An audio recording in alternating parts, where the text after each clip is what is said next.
Today we get started working on yet another dead MacBook. Before we get started today, let's start with shilling. If you'd like to join our community Discord, there's a link in the description down below. If you'd like certain types of merchandise, let us know what you'd like. Would you like mugs, backpacks? What should we be shilling rather than Amtech Flux for the normal person? The third thing I'd like to start shilling is my begging for a bike mechanic. Since I've attached a motor to my bicycle, there's not a single shop I can find in New York City that wants to touch it, even if it was for something like replacing a flat tire, which I learned how to do myself. The problem is that my brakes constantly rub. I've tried to fix it. I followed YouTube guides on how to fix it. Paul's been a mechanic for 20 years, and even he can't figure out why they keep rubbing after replacing things over and over and over again. If you are a bike mechanic and you have a MacBook that needs to be fixed, let's talk. Let's barter. Hell, I'll probably fix your MacBook for free. Tell me why my brakes are rubbing. What did I do wrong? I just want to know. It's not even a money thing at this point. It's just the curiosity is killing me. So if you're a bike mechanic in the New York City area and you have a MacBook that needs to be fixed, let's talk. We'll barter. Seriously. I can need your help. So, that being said, let's get into this MacBook and see what's going on with this MacBook. So here we have the MacBook. You can also see that all the screwdrivers at my desk are not in proper order. Hiss. Hiss. They are hydraulic. I've tried, and if you're saying loosen the bolts and squeeze the brakes, then tighten the bolts, no, we make sure that when bolting your wheels into the frame, you make sure that's as straight as you can achieve. A 2x4 helps a lot. A 2x4 would probably help for me to hit him in the head with. Okay, so I was flipping board and so soaked to see this pop up. Blur, I was bored as well, which is why I'm fixing a board instead of leaving it for somebody else. Because as you all know, I typically leave these easy Air No Powers for Paul. All the easy boards get left for Paul. So we're looking at getting a merch store. I'm thinking if we shill enough, we may actually make enough money that we can move to a real store. I've always wanted to be a real boy with a real store rather than this little hole in the wall fucking dump. Okay. You never know. Okay, so here we have the MacBook. Now I'm going to turn on the power supply, turn on the power supply software, and come on. Good stuff. It's not doing what Paul Daniels' software tends to do, which is not work. Okay, we plug it in, and it looks like we are taking 5 milliamps, 20 milliamps, 200 milliamps, 100 milliamps, but no fan spin, so it's actually jumping around quite a bit.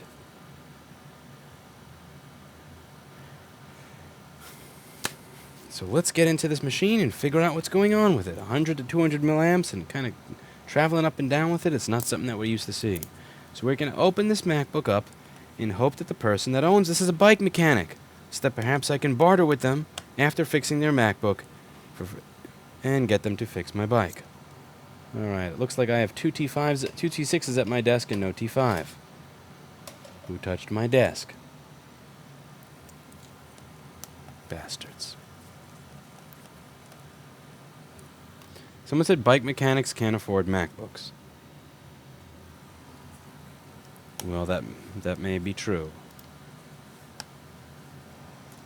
No, we don't care about your bicycle. We care about my bicycle. I'm important. My stuff. My toy. Talk about your day, streamer. What? Did you just ask me to dance for you? Are you asking me to dance for you? Have you decided on an alternative vendor from Jack Telecom now that things become more clear? I have not been buying from Jack Telecom for years, honestly. We really haven't done a lot of iPhone repair. In 2015, I had this moment where when the prices of the screens all went through the roof, and after Apple found a lot of people in their supply chain that were selling screens to independent providers and trading companies and closed all those loops. So there was this one person that came in right by closing and I was busy doing the board repair. And they said they wanted their iPhone 5 screen fixed. This was at the time that I was paying somewhere around $65 per screen and charging $80. And I said it would be $80 plus tax to replace the screen with a known good one. And she goes, really? Like, that's all that you can do? Like, $80? And I said, yep. And she goes, do you... And I said, yep. And she goes, like, you sound like you don't really want my business. And I said, honestly, I don't. And that was the moment that I stopped focusing on iPhone screen repair. Because you should never be at a point where you're telling a customer you don't want their business. So I was working on this repair that would have made me $200 to $400 for, doing what I'm doing now, using my brain to figure out a problem. I'd be using my brain to figure out a problem. My brain would be woken up. I would feel good. I would figure out a problem. I'd think to figure out the problem, use analytical thinking and detective skills, and at the end of it, I get a few $100. Or I could spend that time making $15 in net profit, then having to warranty it after making $15 in net profit off of a $65 part, and have to deal with somebody who wasn't happy. So the $200 to $400 I'd make for that board repair, that customer would actually be really happy that I fixed their stuff. They'd say, thank you very much, and that would be that. Whereas the customer where I'm making $15 to do a brain-dead job, a job where it's boring as fuck, where you're just disassembling and reassembling some shit mindlessly, I would have done that, and they would have not been happy. They would have said, yeah, thanks a lot, 80. This was in 2015, by the way, for people who think that that's a rip-off or whatever. The screens were a lot of money back then. It's different than it was now. So... I realized I was in this place where I actually did not want that customer's business. And if you're in business and you're offering a specific service, you should never be at a point where you tell somebody, yeah, I don't really want your money. I know this is something we offer, but I don't really give a fuck if you decide to do it. So I hadn't said that to a customer in the entire time I've been in business. When somebody said, it doesn't really sound like you want my business. Actually, I don't. And it wasn't even because that customer was being bitchy about the price or being bitchy about being entitled to a discount. Even if they said yes, I really fucking didn't want to do it because I had let a few employees leave early, which meant that in order to do that, I would have had to stop my board repair to fix her iPhone. I did not want to do that iPhone repair. Even if I was making $50 of profit, I wasn't really excited about it because it's fucking boring as hell and it's just not great money for reliability and the warranty and everything else involved. But $15 of net profit for that. It's just like, fuck this. So I stopped focusing on iPhone repair. I didn't even do it for a year or two after that. We only started doing screens again very recently, but it's not really a profit center. The only reason I'm even doing screens at all is because we've gotten so much notoriety over the past year and a half since I've been ramping up the advertising programs and things that I'm doing to try to get the place more noticed. So if I say no, then somebody's going to go to somebody else, and then when they need data recovery or when they need their board fixed or anything else, they're going to go somewhere else. And I figured now that I'm at a point where I have 12 fucking employees that it's worth it to offer something that's, quote, a loss leader service. So if I have a choice to buy a screen that is, let's say I'm offering a screen repair service for $70 for a specific phone. I could buy a shitty screen for $11, a decent screen for like $30, or the best, quality refurbished original with proper parts that I can for like $55. I'm actually spending like $55 to fix a phone for $70 because I'm buying the best quality screen. I don't want that customer to not come back here for a MacBook repair or a data recovery or a hard drive clicking or an iPhone that was in the ocean that they need data off of because we gave them a fucked up screen. So I'm doing screen repairs now completely as a loss leader. We don't make shit money off of doing iPhone screen repairs at all. And that's not even bringing into account having to do customer service and, I threw it in the ocean and now it doesn't work since your screen repair and this LCD looks a little bit yellower or whatever than the one before, even when it's a fucking original, blah, blah, blah, because Apple uses different brands for the same phone, all that kind of shit. It's really not worth it, but we only do it now just to attract people for everything else. But yeah, I haven't ordered screens from them because I order domestically. I don't care to deal with international RMAs. I don't care to deal with the kind of bullshit that Henrik Husby's dealing with. We only do it for, we only do iPhone screen repair in order to retain business that we would otherwise lose in other areas, so that that person doesn't go somewhere else when their drive is clicking kind of thing. But yeah, I'm not really interested in finding somebody else. I believe we use Mobile Centrics at the moment. I'm not 100% sure. I believe it's Mobile Centrics. And what we do when it comes to screens is for any specific iPhone, we click on that model on their website, we arrange by highest price, and whichever screen is at the top and is the best quality, we just buy that. it's not worth it to me to get anything other than the best. If iPhone screen repair were my bread and butter, then I'd really be digging into it, and it would be worth it to me. Like every $5 or $10 I could save per screen would matter, and I'd be trying the knockoffs to see if what knockoff is the closest to the original and all that crap. I don't bother now, at all.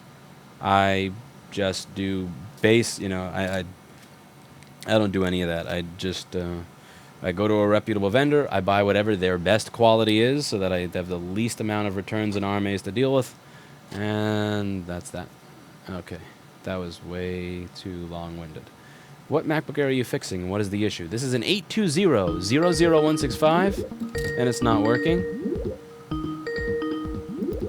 Somebody from Skype that wants me to buy screens for $275 a piece is calling me right now. Why are you calling me, Cindy? Cindy? Oh boy, Erica's not going to be happy with this. Erica was not happy the last time I had this happen. I remember looking and going, who is that, this hoe calling you? What is this, Cindy? Get the fuck out of my... I'm not interested. You want too much money. Okay, so where was I? I heard Cindy had to pop in, says Erica. Eli, the computer guy numbers right now, good video quality today. Yeah, every now and then I am going to have Eli numbers. I've been having Eli numbers a lot more often lately, actually. If you take a look at it. Yeah, as you can see, we've got some Eli numbers going on here. So, closer, like right after that Henrik case happened, you could see right after the Henrik case, I went from my 60,000 views, 54,000 views to 250,000, 550,000, 315,000. This wasn't just the Henrik case. I think this was actually Yelp.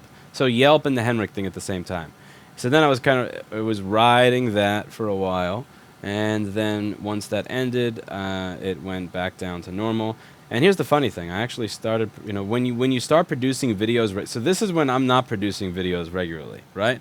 This is when I start producing videos regularly. So YouTube penalizes, or I shouldn't say YouTube. I don't know if it's the algorithm, the viewership, or your subscribers. I don't know what the fuck it is, but YouTube penalizes you when you start actually producing videos. These numbers are hysterical, by the way. Like I'm making $600 a day on you fucking YouTube, but it actually does start penalizing you when you start producing videos. So I produced a board repair video, a Henrik update video, and Paul's video on the same day, and that was just like, YouTube said, "What? You're making content that's relevant to your users?" Oh! And that was that. There's certain things you just don't want to fix, not worth it. Let's see. Yeah. You have a Skype call coming. Yep, that's Cindy. Okay. So, what I'm going to do here... What kind of numbers does Clinton get? Clinton actually gets better numbers than myself or Eli. Let's see if the board magically starts working now that it's out of the computer. What? Oh, God. It turns on for a second, then turns off. It turns on for a second, then... But it's only taking 200 milliamps. That is not a happy, healthy board. Yeah, and then it turns off, as you can see. So it's turning on and off and on and off and on and off and on again. And on and off and on and off and on and off and on again. So let's take a look over the board and see if there's any obvious reason for this to be occurring. So you all are going to have to tell me when you see something that looks strange. So the first thing that I notice over here is that we have a little bit of what could be food particles.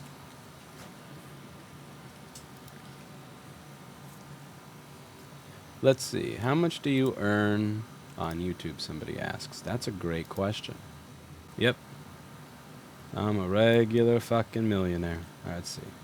$22, $67, $39, $6.73, $170. That was a good day.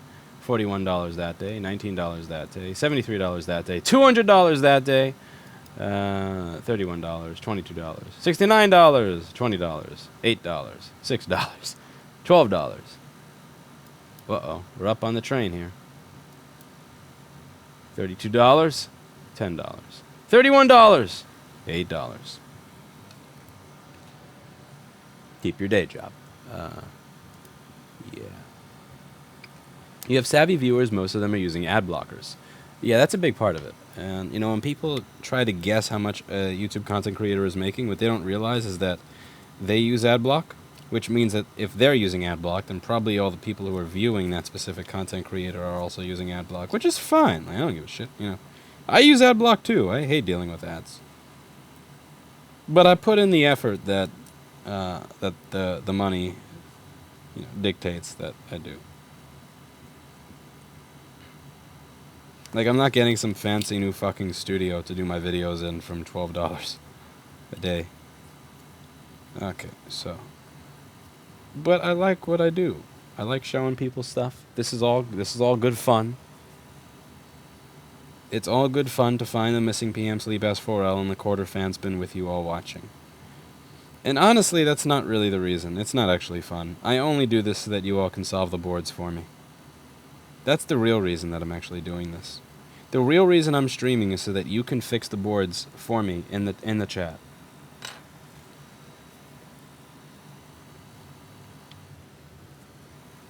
I'm trying to exploit you all. There's something to be said for exploiting your YouTube viewers to do your work for you. So, like, my real revenue generator is when I fix boards, but I fix boards based on live chat telling me exactly what to do.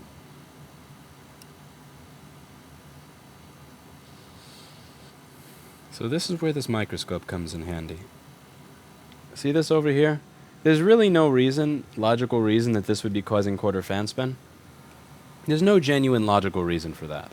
But that's the only thing on the board that is corroded, so the turning on and off and on and off again is something that I'm going to attribute to that IC.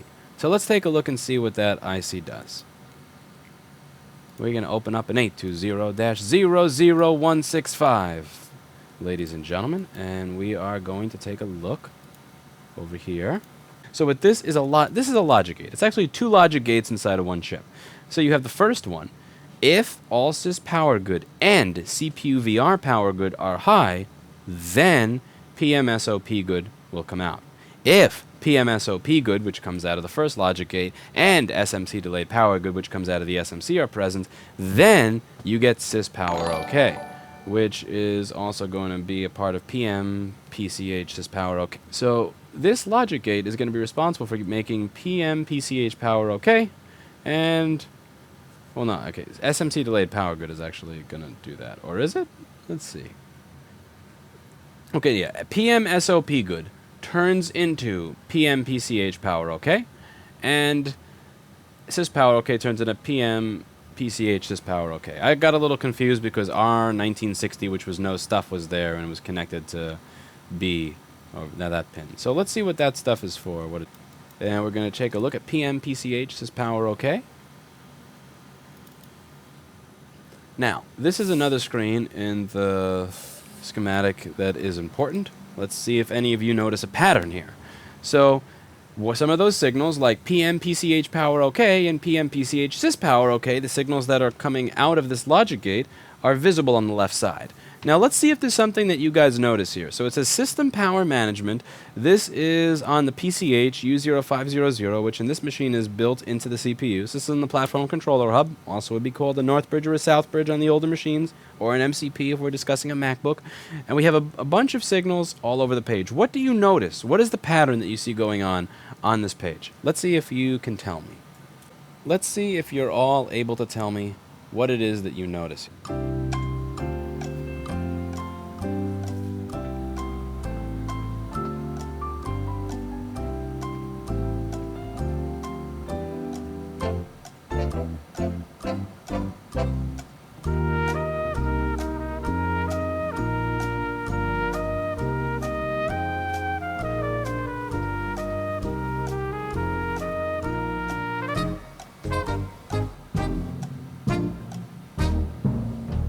If your guess was that all the inputs are on the left and that all the outputs are on the right, you're correct.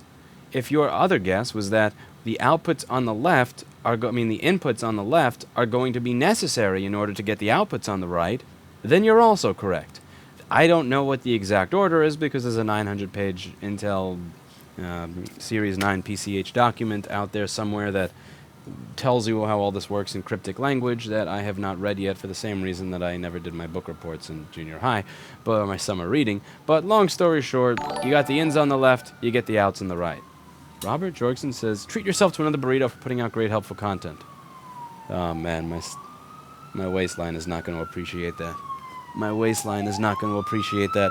So I have I'm trying to lose the stomach. I was taking some stupid medicine for a year, and one of the things that sucked about taking it is I gained 20 pounds, and I stopped taking it cold turkey about 2 months ago, and my goal is to lose all of that. So I went from 168 to 188. Now I'm down to 172 or so, and I got 4 pounds left to go before I'm back to what I was like prior to being fucked. But now you guys are buying me burritos, so that's gonna get undone. Fuck. You bastard. Pizza de mierda. Figlio de putana. No, thank you very much. I appreciate it. I don't want to be out of shape. So anyway, so if we take a look back at this, you have all the ins on the left and the outs on the right. And it's a pattern. And you don't have to do all the summer reading in school. You don't have to read the 900-page Series 9 PCH document.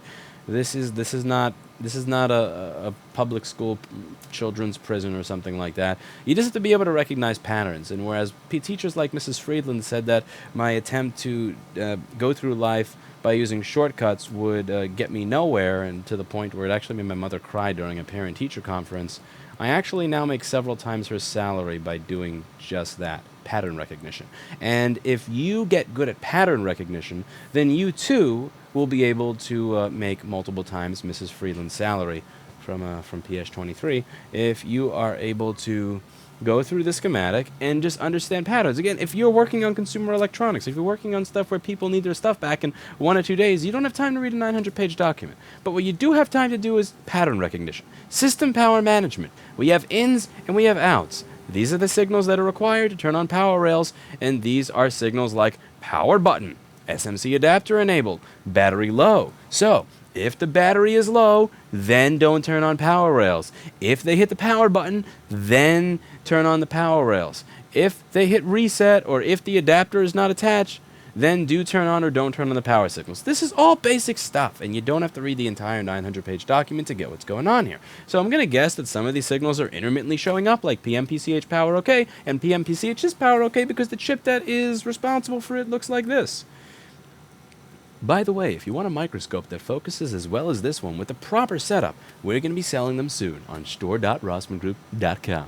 That's right. Within the next month, we're going to be selling microscopes that are better than the microscopes you can get from Amscope or Omano, because unlike their microscopes that they sell now, we are going to be selling microscopes similar to the ones that they used to sell that fit this proper adapter over here so that you get less vignetting and less blur when you are looking through the microscope. It's not going to be like all the other ones that I've been buying for the store over the past few months, where they use this different new longer adapter that makes it so that the stuff on the left is a little bit more blurry than the stuff on the right. You can see kind of like little colors and rainbows shooting up everywhere, any of that horse crap. They are going to look amazing.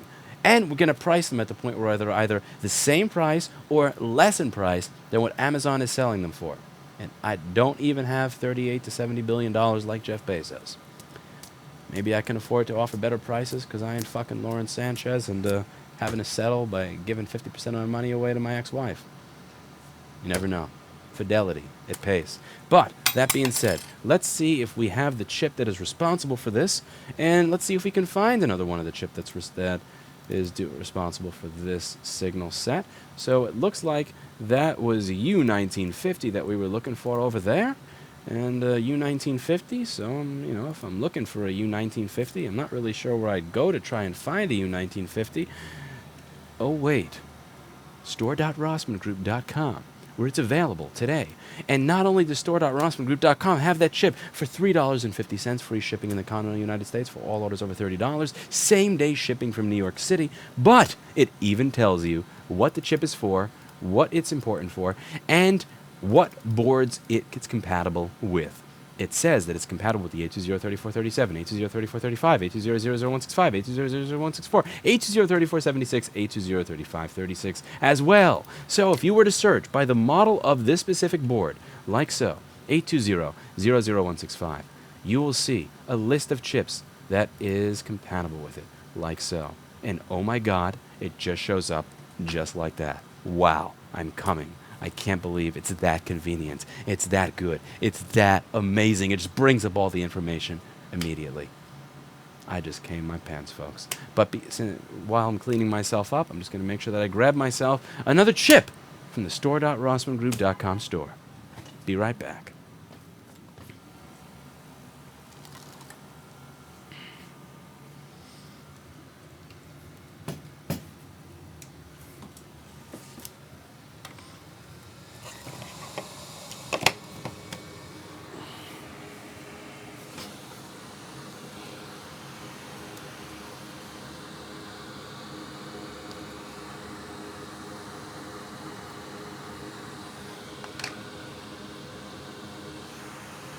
Now that I've been an entire complete dick to my audience to make up for something that has nothing to do with them, I am going to replace this chip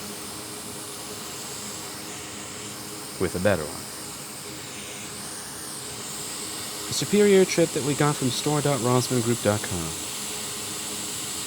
A website store that supports the streams that you're watching right now, that supports this educational content, and allows Lewis to buy a faster, superior, more durable Bafang that gets to 19.9999 miles per hour, even quicker than the last one. Now, as you can see, some of these pads here are messed up. We're going to rebuild them. That's fine. I'm not afraid of these pads. I don't fear corrosion. No collusion. I mean, no corrosion.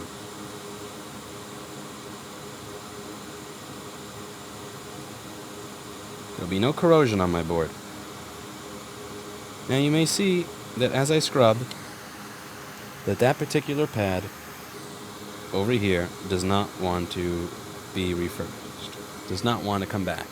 Now, this is where I'd usually use an X-Acto knife to scrape away at it rather than a tweezer, which costs money, or my $45 to $50 soldering iron tip. Unfortunately, my desk is the source of rampant theft. There used to be an X-Acto knife up here. It is no longer here. So I'm going to scrape away with the $45 micro pencil tip and then take it out of high salary. Because, well, why not? Now remember, you don't want to solder on top of corrosion. That's bad. What I want to do is scrape until the corrosion has gone away. I don't want to scrape so hard that I destroy the pad, because that pad is clearly a revivable pad. You know, it has promise.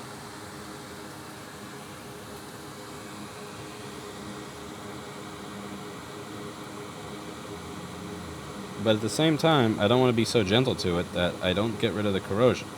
What I want is that corrosion, I want the flux and the heat to help me clean it, and I want that corrosion to get sucked up onto this big solder blob over here that I then clean away in this little HAKKO 599 tip cleaner thing that I have here.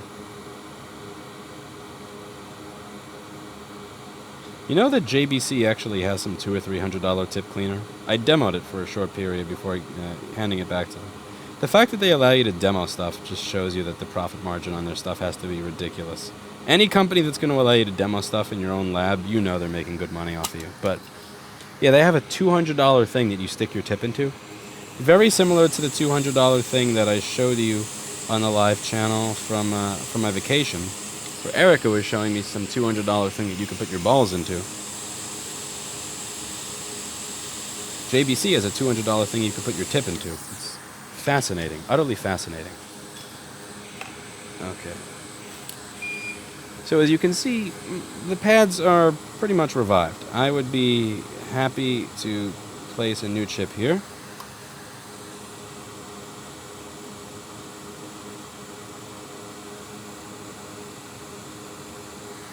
So now we are going to take that new chip that we got from store.rossmangroup.com. That's store.rossmangroup.com. And we are going to take that chip and we are going to put it right here. Oh yes, it's going to be great. The only thing is I forgot the effing orientation. Here we go. Found the orientation on the screen. Or did I? Are you kidding me? They put the dot on the middle of the chip. Really? Okay, usually the dot is on pin 1. But here, the dot is in the middle of the... What the fuck is that? Ah! asshole! Bastard! Eat shit. Die, bastard. Who does that?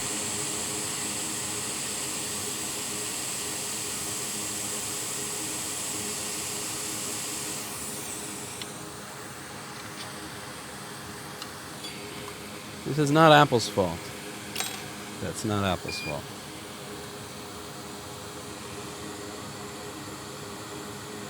Well, we'll find out if that's the right way soon enough. Thank you for the swap back to black gloves. The blue gloves made me feel like a doctor was going to ask me to bend over and exhale at any moment. Who says that I'm not going to ask you to bend over and exhale at any moment? Okay. But thank you. I highly appreciate that. Erica suggested we switch back to black gloves, and I decided to take her advice. Alright, so let's see what's going on with this board. We're going to see how many amps it's taking. Now, before it was taking 184 milliamps, and then it was kind of boosting up to 200 milliamps, and then going back down to 23 milliamps, and then going back up to 200. So let's see what it does now with the chip replacement. So we're just going to plug it in. Sure, it's making a good old nice connection over there, and as you can see, it's taking the 600 milliamps that I would expect from a board that's booting. Also, on the 820-3437 and 820-3435, it's common that the board turn on-off, on-off, on-off, then on. Whereas in the 820-00165 and 820-00164, I don't expect that behavior. I expect you to turn on and just turn on. I expect you to turn on the same way that I expect Blur to turn himself on once I put my blue gloves on. Right. So now let's see if we're getting an image on the screen.